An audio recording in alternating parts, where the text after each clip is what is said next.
You are looking live. Here comes the play. Goodman at the free throw line. Jumper. He broke his ankles. He is Houdini. Mickey Mantle don't care about you, so why should you care about him? Nobody cares. That's not a good call. No. You don't like that call. I don't like that call. Woo, woo, woo, woo. Not so fast. What's going on, everybody? Welcome back to Mike's Madness, and in this video I'll be interviewing head coach of the Millersville football program, J.C. Morgan, about the National Signing Day. That was a few days, actually that was almost a week ago now. I think February 3rd was National Signing Day, so they had a huge group of young men come in for their program, not just freshmen, some transfers as well. And always a great conversation when I get to talk to head coach J.C. Morgan. So again, thank you again to him for taking the time out of his very busy schedule, I would imagine, to talk to me. And I was a little stupid on the Zoom recording. It was the first time I was recording a Zoom, so the beginning of the Zoom portion is a little weird, but I did, don't worry, I know it looks weird, but I did say hello and everything, but I forgot to hit recording first, so the opening is a little weird, but I did say hello, don't worry, I didn't just jump right into it. So yeah, other than that, if you did enjoy the video, leave a like, comment down below, and hit the subscribe button while you're at it. That would be awesome. Other than that, let's get started. Here's the interview. National Signing Day was a few days ago. Always an exciting time of the year. A new group of players come in. Get to build those relationships as you've talked to me about before. Just not even with new players coming in, but just with players throughout the 4 years that they, or however long they are with the team. And again, National Signing Day, a huge group of guys are always coming in. Just what are your overall thoughts on the players that signed with your team on National Signing Day? We're very pleased with our recruiting class. We felt we felt good about them on film and how they could fit into our schemes. But with this particular class, we were able to spend a lot of time with them personally, and with the visits being individualized, we got to know the recruits and their families pretty well. So we're excited about the young men that we're adding to our program. They're not only going to be a great fit on the field, they're going to be a great fit in the locker room and a great fit on campus. Yeah, I know that's something that you have, again, as in previous conversations, you've said that that's so important to you. It's not just how good they are as an athlete, but as a person. And then, you get to be able to build the relationship and, build how much of a as you said, like how great of a husband they'll be, how great of a worker they'll be, of an employee, and all that great stuff. And with this whole COVID deal, I imagine that recruiting and going through all the conversations and the process was very different. Could you just describe how different it was and any difficulties there may have been? It was different for us as coaches because we're creatures of habit and we operate in a certain way. And throughout the years, you get into a routine, and that routine was definitely shaken up this year. I think most important was the feelings that we felt towards the young men that we were recruiting. They're going through this process, and they were able to see their friends in the past go to campuses and get wined and dined, and you get the red carpet rolled out for them, and that wasn't the case with this group. Some of these young men didn't even have senior seasons, and some of them weren't able to have overnight visits or official visits, and just a lot of the things that come through recruiting that or create memories. These young men didn't have a chance to experience that. So just with all the young men that we were in touch with, there was a sense of disappointment that they missed out on some things. But ultimately, this whole process is about them choosing the right school, choosing the right fit. And for the young men that chose Millersville, it was a great fit for us, a great fit for them. And again, just very excited about the future with these young men being a part of it. And again, as I mentioned, a huge group of players that were signed. Is there any player or players in particular that you're very excited to see on the field, or very excited to even meet in person for the first time? As you said, you couldn't really meet him in person. The good thing is that our campus and our administration did a tremendous job with setting up a process that did allow us to meet the young men in person. And in fact, even with all the restrictions, we were able to have young men on campus multiple times. Now, there were things we couldn't show them. There was things that we usually can do in the recruiting process that we weren't able to do, but we were able to get in front of these guys in most cases multiple times, and that was a big thing for us. Just as far as guys that we're excited about, I mean, we're excited about each and every individual, but we are very thrilled with the big targets that we had as far as our priorities, specifically within the offensive line. We really thought that the way the board shook up and how the guys landed to us, it could not have worked out any better.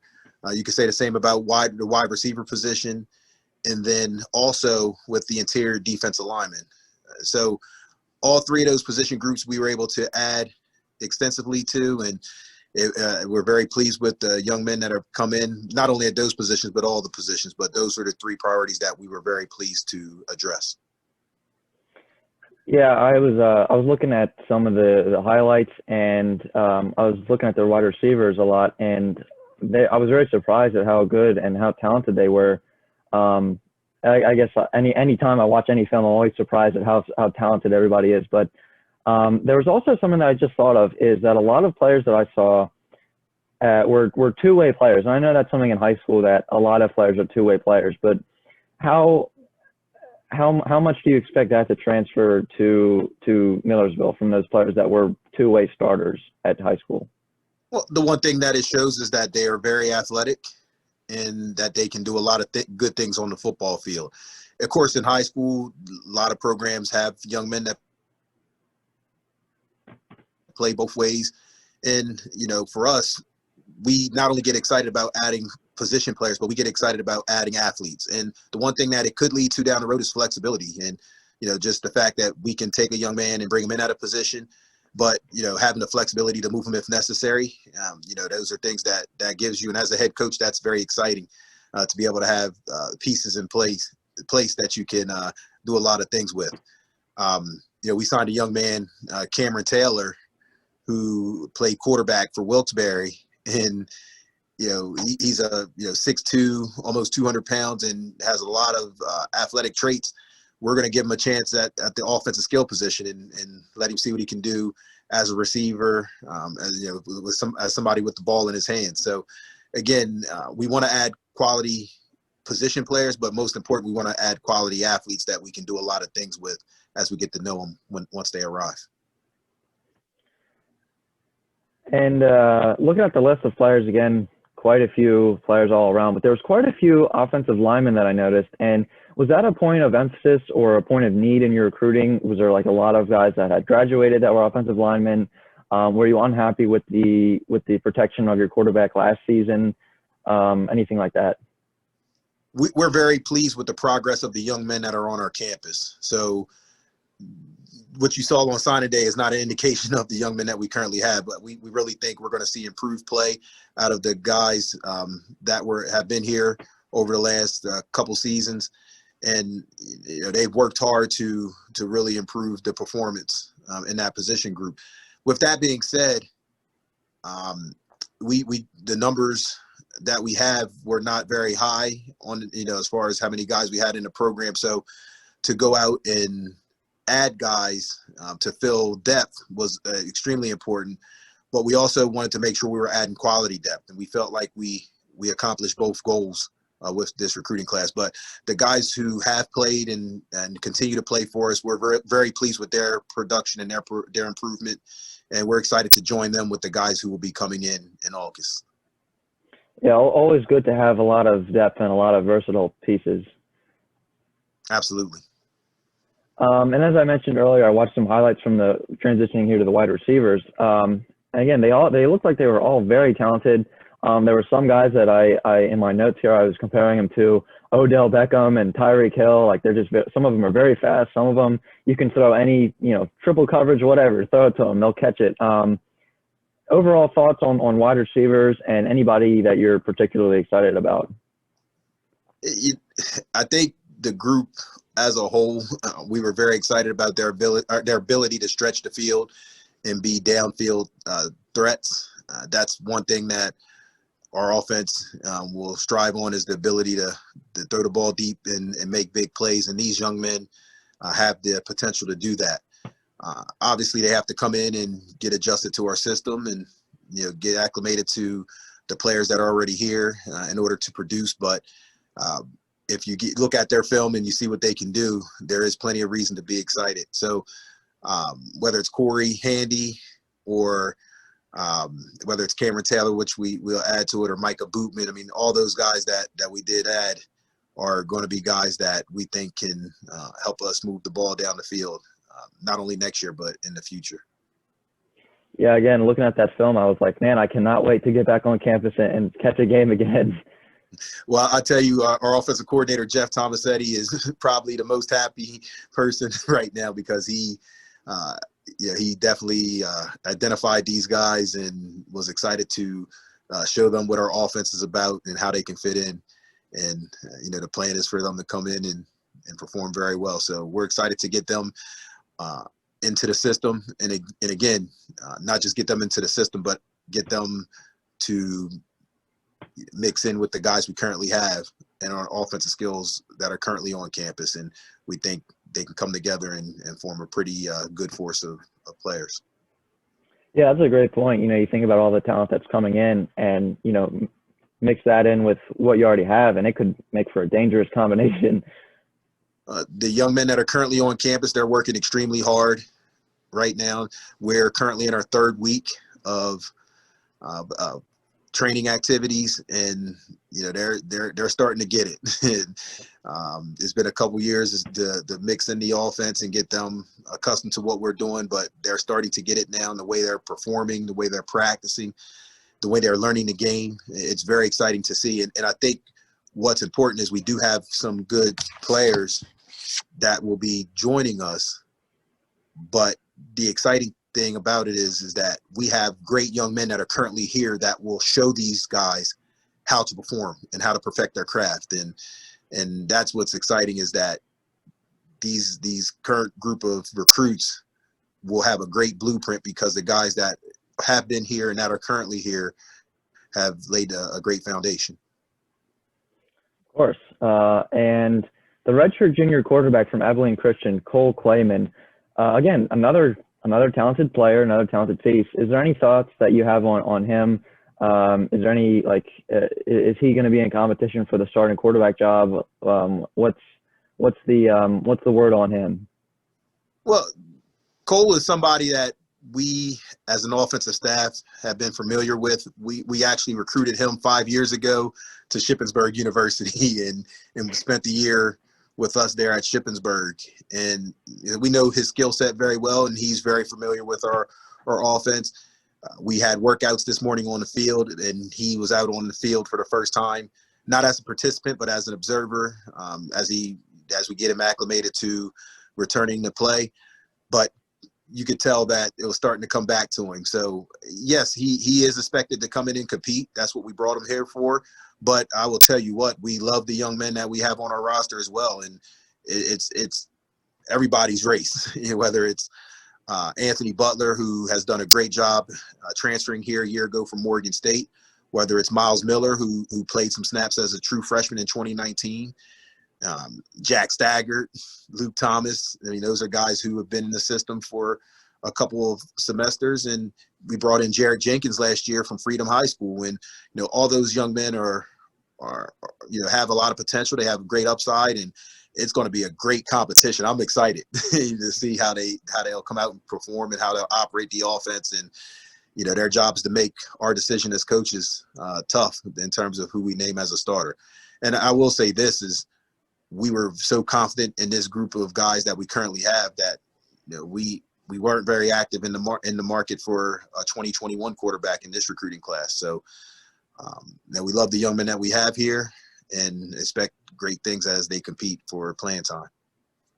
It's always when you talk to somebody about recruiting, it's always interesting just to hear what you had just said about him, where you recruited to Shippensburg, and then those relationships stay together, and then down the road he comes back to you. I mean, that's happened multiple times with, you know, all over the place. And it's just always interesting that, you know, you never want to burn that bridge because you never know when it's going to come back and help you out in the long run. Absolutely. I think that's not only a great football lesson or a great recruiting lesson. I think that's a great life lesson. Oh, yeah, of course. You do not want to burn bridges, and you never know when relationships can come in full circle again. With Cole Claiborne, it was, you know, really the fact that him and Jeff Tomasetti remained in touch over the last few years. And, you know, Cole left Shippensburg to, you know, to go after the chance to play at the Division I level. He went to junior college, and then he signed on with Abilene Christian. And it's nice to see that come in full circle. And, you know, as we wished him the best of luck when he moved on, it's pretty neat to think that he's back here playing for us again. Of course. And again, I know I watched most of the film I watched was on the offensive end of the football, so I didn't get a chance to watch too much about on the defensive end. Tell me a little bit about the defensive players signed. Which guys you're looking forward to get on the field the most, and which guys you think have the most potential? Well, we're very excited about our interior defensive line class. And that was an area where we know we have some guys who are third and fourth year players that are at the top of that depth chart. So we really had an eye for the future while also feeling the need to go get guys who can play sooner rather than later. So when you look at Cross Douglas, when you look at Joe Harris and Quadir Jacobs, I mean, those are three guys who are sitting at the top of our board since day one. And it's rare the case that you can go and get guys, you know, who are at the top of your board and get all, you know, get three of the top six or three of the top five, whatever it was. It's rare that happens, but those are three guys that we really like from day one. We recruited hard from day one, and they stayed with us through the process as we stayed with them. They fit what we want to do defensively up front, and we think that we have a pretty good tandem with those guys. Mitchell Curran as a second level player, we weren't really even going out to get guys at that position, but he was somebody that showed up on film that, you know, plays with reckless abandon. He flies around. He played a lot of positions. He played defensive end. He played fullback. You know, he played tough football, and that's what we look for. So when there was a chance to add him, we did not want to pass that up, and we were aggressive to try to go out and get him. And then on the back end with the secondary, you don't see a lot of activity there, but we were active in the transfer market to pick up a couple young men. DeAndre Blue Eli from Delaware State is a guy that fits our system to the T. And, you know, his skill set and his length is going to be good for us. We already added Chris Wilson last year, and just with everything going on, he did not enroll until this semester, but he's somebody else that's on the list there. And then Teron Ware from Assumption College.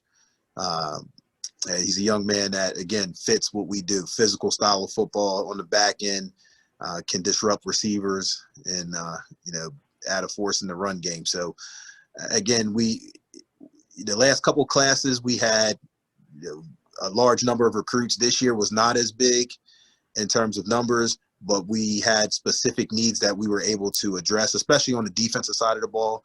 We had those needs, and we just went out and aggressively attacked those needs, and we're specifically able to fill them. So I'm pleased with that. Yeah, always better to get quality rather than quantity. Of course, and that's, you know, sometimes you need quality, or sometimes you need quantity. Oh yeah, of course. And we were able to, again, at some spots we were able to accomplish both quantity and quality, but, you know, it's about what you need for the situation, and again, that's how you execute a recruiting strategy. And you mentioned Joe Harris, and I was, again, looking through the notes, and I saw that he was from DeMatha. That's a historically strong program. And, you know, usually a lot of those guys go to, you know, D1 schools and all that stuff. Just describe a little bit how excited you were to get guys, and not just Joe Harris, but from other guys as well, from some strong programs. Joe was somebody who as we got closer to signing day, we just realized that he was somebody that was in play and continued to be in play. So when we were able to get him up here, I just really felt that it was a great fit for him, and he started to sense that as well. And yes, DeMatha is a pretty good program. It's pretty good competition. So when you see the film, you know he matches up to top level competition. And so we're expecting him to come in and develop him and add to that and continue on his progression. All right. And you mentioned that you had already started some practices and some workouts and everything. Is there anybody that you may not have expected to be as I don't want to say as good, but like as maybe surprising as they are right now? Is there anybody that is starting to break out already in these first few weeks? Well, today was our first day on the field, and we're still working in small groups. So we haven't had a chance to see anybody, run or tackle and block and do those type of things that will make or break, a depth chart. But we're just pleased that, number one, that we're out on the field. And there's a lot of programs in our conference right now that don't have that ability to do that. And we're in week 3, and we've had 2+ solid weeks in the weight room. And again, just being out on the field, it was 5:30 this morning. It was 25 degrees, and it never felt so good as just to be out there and be with the guys and to see the football go around and, hear the whistle go off. Just those different things that you can take for granted throughout this journey called COVID. So just happy to be out there, just to see the smile on the guys' faces. And yes, there were some mistakes made. There were some great plays made, but through it all, the guys they're very eager. They're working hard, and they're striving to get better. And as a coach, that's all you can ask for. Definitely, yeah. Is there any other thoughts that you have? Anything else you wanted to add? Yeah, we're just excited to keep progressing forward. I think the one thing this has taught us is not to take anything for granted, not only in football, but in life in general. And our young men are just, you can tell they're fired up to keep moving forward. So in a couple weeks, we'll start adding more elements to the football side of things on the field. And then about a month from now, we plan on getting out on the field for some full team practices. So we'll, do everything we can to get to that point. And, we'll love life. We'll love football along the way. And, as always, we'll carry things with Marauder pride. All right. I cannot wait to get back on campus and watch the game. Good luck to you. Stay safe. Thank you again for joining me. It's always a good time talking to you. Thank you, Mike.